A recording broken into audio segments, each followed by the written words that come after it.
Welcome back to the Investor Professor podcast. This is Dr. Ryan Peckham, and this is episode 117. On today's episode, we're going to discuss the big shakeup at OpenAI that happened yesterday, which is the board letting go of Sam Altman, who was co-founder of the AI startup. Just pretty tremendous. You might not know the name OpenAI, but they are behind the product Chatgpt, which I'm sure you have heard of. So we're going to discuss that, all the other things going on in the market, and kind of what you need to look for coming up on this Thanksgiving week. So get your mind right and let's get to work.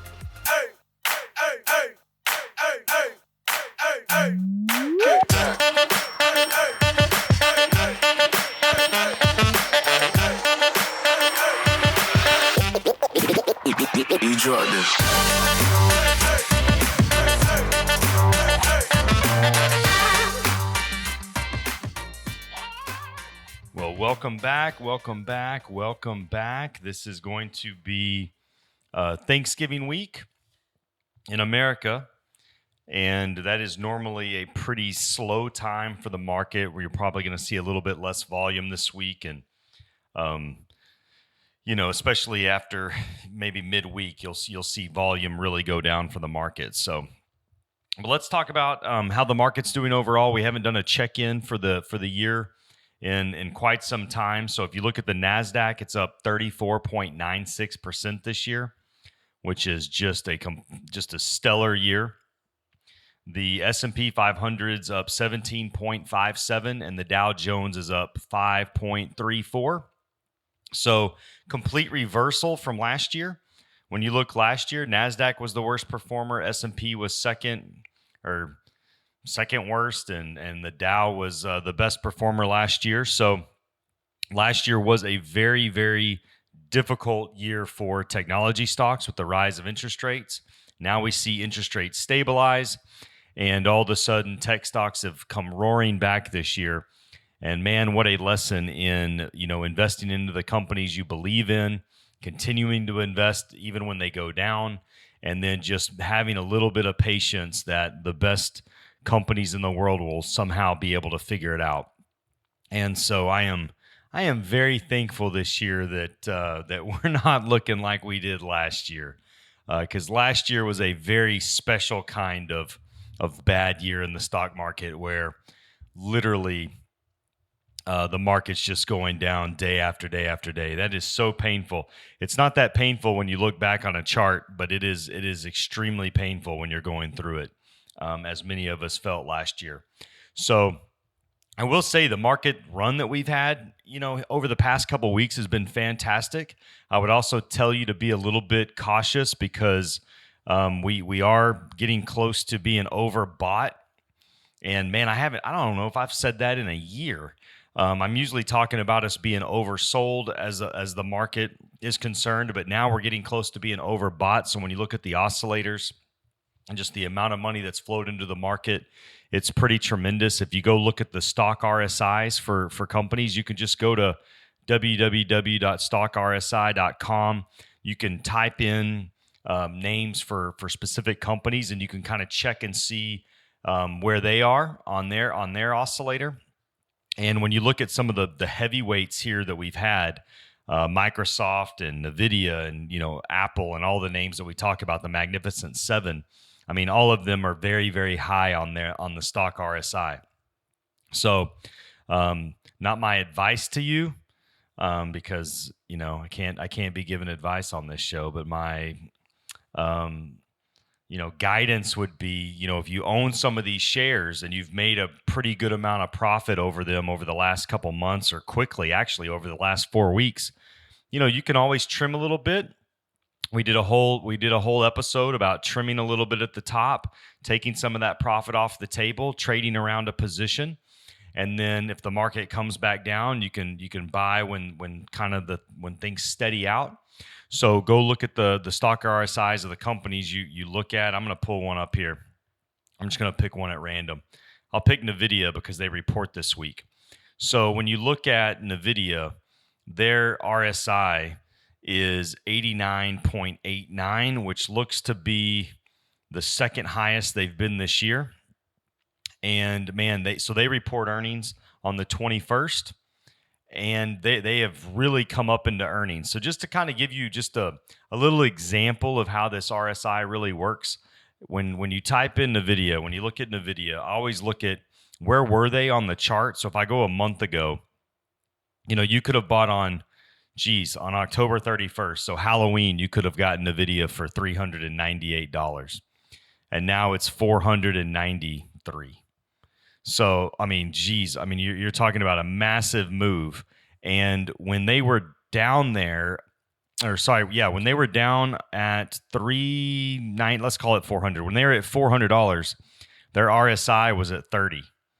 And so now their RSI is up to 89, and the stock's up to, the stock's close to $500. So it's a $100 swing from the RSI being down there at 30, signaling that the stock is oversold, now being at 90, signaling that the stock is overbought. So that's really how we use that, when we're looking at different positions and kind of seeing how many investors are in those names, and do they still have room to run.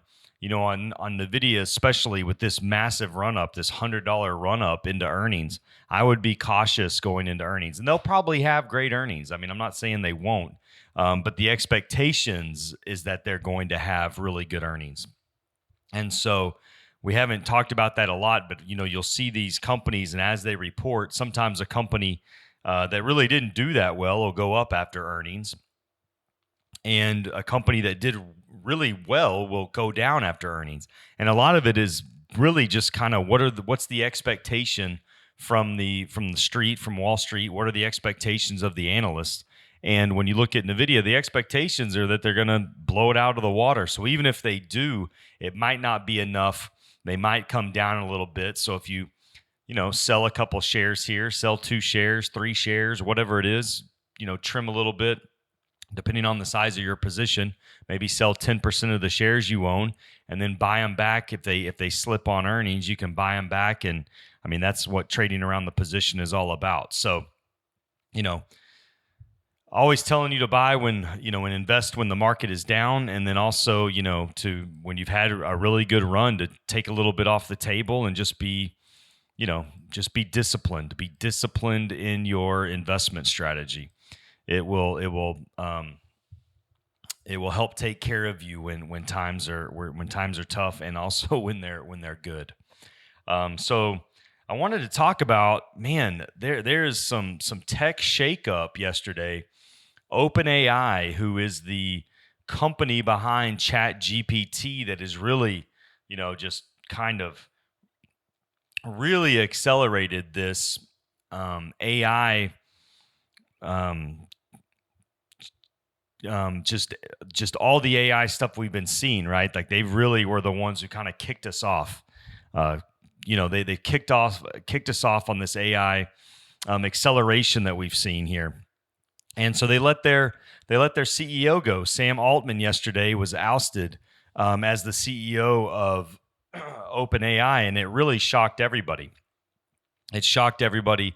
When the president found out that also was a co-founder, he also decided to step down. There's been a number of employees that have stepped down because of that. It's just an amazing thing to see when you see somebody who helped found a company get ousted. But OpenAI isn't structured like a lot of different companies that you would think of. OpenAI is not a public company yet. It is still privately owned. Sometimes OpenAI gets confused with C3 AI, which is the company that is actually public, and their symbol is AI. So sometimes investors confuse the two, but they are not the same company. So OpenAI, started with Chatgpt, working on all that, and the real contention here is, how fast do we develop AI technology and monetize it, sell it to the masses, versus the safety, security, and taking our time and making sure that they develop AI in a way that is safe for the public. And so, and as they say, mission of making artificial intelligence beneficial to humanity. And so you look at this, and They say that the reason that he was ousted is he wasn't consistently candid with his communications to the board. And so there's some that say that he was trying to move AI technology too quickly and to profit off of it. And then there's others that say he was right in the middle, that he kind of rode the middle, if you will, the middle of the road, where he was trying to be, to make it profitable, but also doing it in a way where he was trying to make sure that there were guardrails up and that they were keeping the safety of the public. All these things, it's probably, the truth is probably somewhere in between. But it's interesting because Microsoft is tied into OpenAI. They did a big $10 billion investment into OpenAI and started a partnership with them. They found out that he had been let go. They found out 1 minute before everybody else found out, before they announced it to the public. So it's pretty incredible. And like anybody who's been let go before, they did it over a Zoom call, and immediately turned off his access to emails or anything. Like he'd been sending emails in the morning. Happened a little bit after lunch, but it's just kind of an incredible development. And kind of the other thing, I said that they're not private, but it's not only that they're not private. Initially, this company, when they were brought on, they're actually, like, their structure when they came public, or when they started in 2015, was as a nonprofit organization. And so they started as a nonprofit organization. In 29, they became like a profit capped organization, which means people who invested money into the company would be capped on the amount of profit that they could make. And that's pretty unheard of, right? I mean, if you were to cap the profits of somebody who invested in Uber, or just name a ton of different other companies, they would not have invested in the business. But OpenAI didn't have that problem. And so with him leaving, the president leaving, a couple key employees now leaving, the question is he going to go somewhere else? Is he going to start another company? Is he going to go work for another, tech company and help them with all their AI stuff? And so it's really just a kind of a odd time of wondering where he's going to land, because he does have so many connections in Silicon Valley. He's helped so many people out. He's really been part of this AI movement since the beginning. And so it will be interesting to see what the fallout is on this. And he didn't own any shares because it was a nonprofit. He didn't own shares in the business. The board, could get rid of him. And it kind of comes back to, just famous CEOs that have been ousted from their companies, right? So you have, obviously, the big one is Steve Jobs, when he was ousted from Apple. You had, Papa John's was ousted from Papa John's. The Men's Warehouse guy was ousted from Men's Warehouse. And so, that's why normally you see kind of a two share system in companies when they go public or when they register, so that the founders can kind of insulate themselves from having something like this happen. So it'll just be, there's no resolution to this. This just came out, so I'm kind of going, off the cuff here of seeing what happens. But I think this is going to be something that we see happening more and more, which is, how quickly is the development of AI going to happen? What are the real concerns?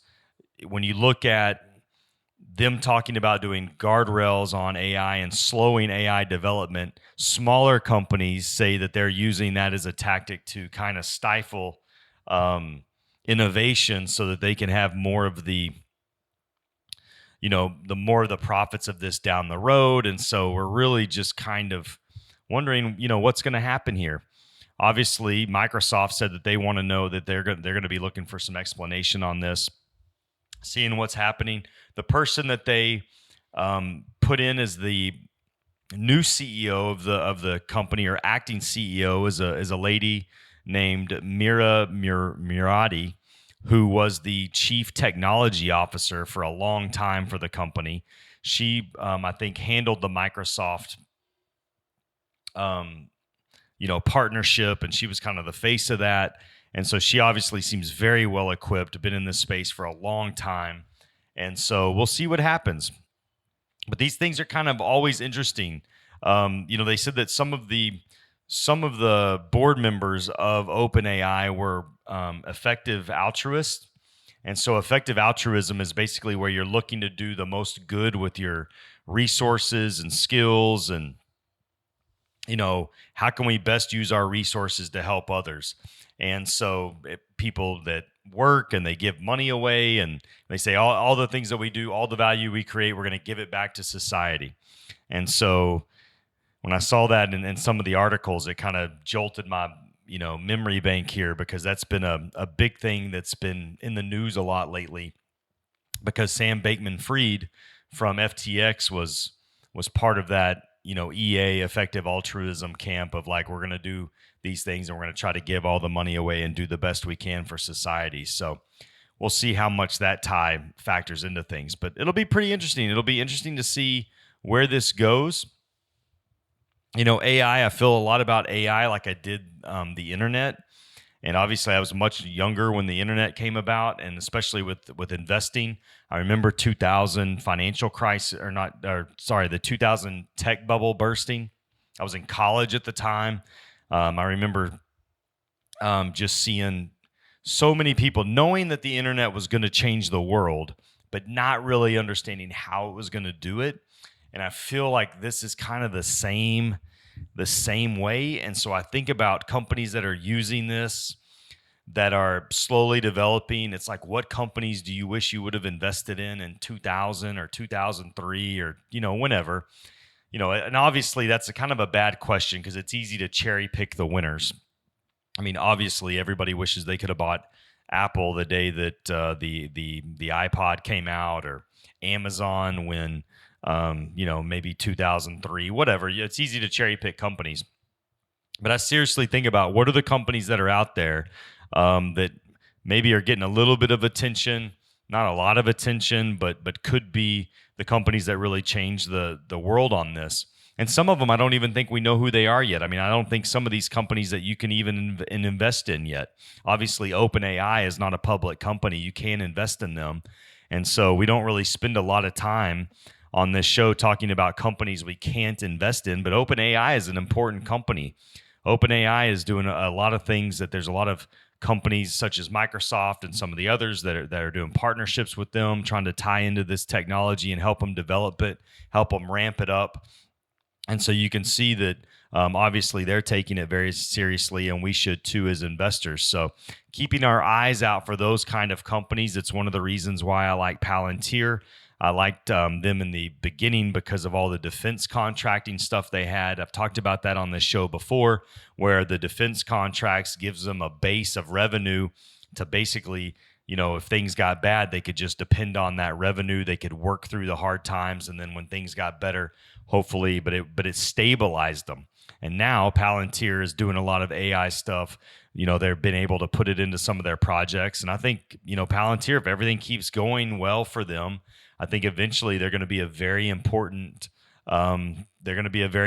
company for the development of AI for years to come, both on a defense and a corporate piece. It's one of those things, when you see companies you like that are smaller. My biggest fear with Palantir isn't that the company isn't going to do well. My biggest fear with Palantir is that somebody's going to try to buy them out. Because when you find a company that's really, that you feel is really good and is small, like you want to be able to invest in them for a long period of time, a number of years, and kind of build up your position over a couple of years. And if somebody big just comes and gobbles them up, yes, usually you make more, you make some money up front with whatever they buy them out for. But if you really think the company's going to do well long term, that might be a very kind of short-sighted viewpoint. So, when you look at some of these companies, I don't want every single one of these companies to get bought up by Google, Amazon, Microsoft. Even though those are good investments, I think if you got into some of them that are a little bit smaller and a little bit younger, that might turn into those companies, as an investor, you could make a lot more money by finding those names. And so that's kind of what we're after here. So anyways, Glad to bring this to your attention if you didn't hear about it. Hope it's useful for you.